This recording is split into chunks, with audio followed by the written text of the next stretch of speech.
کله به په دې ګوتو باندې اشاره وکړه د یو شي یعنې دا به ملګرو ته خو وه چې یعنې معمولي خبره ده لکه ابو هریره رضی الله عنه روایت دی او دا په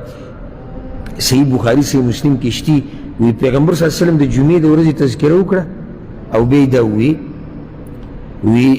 د جمعې په دې ورځ کې یو وخت دی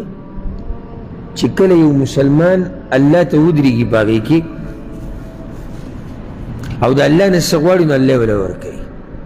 دا د جمعې په دې ورځ کې یو وخت وی واشار بیده یقللها داسې اشاره وکړه چې دا وخت څه دی معمولی وخت دا نه چې ته وایې چې د جمعې ورځ او د سهار نور راختو سره یو هغه نور ډوبېدو پورې نه نه معمولی وخت دی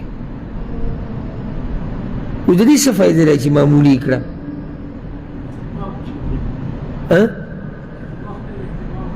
اهتمام یې وکړه بارک الله فیک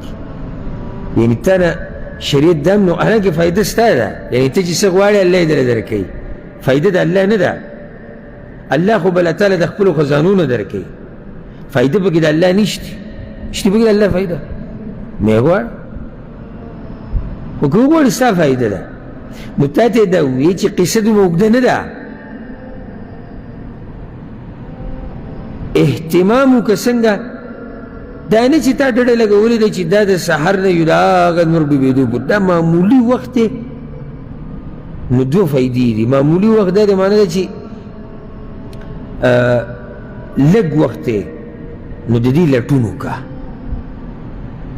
او چې یو شی لږ وي نو بیا سړي سره قدر ډېر دا معمولي وخت دی وزي رانه یریږي دا وخت رانه ختمیږي نو دی بیا دا نه وایي چې زه لږ ساعت بعد او لږ ساعت بعد کې یا ته پته چې وخت لږ دی نو د اهتمام دپاره پیغمبر صلی الله علیه وسلم دا ووایي او دا اشاره وکړه چې دا وخت ډېر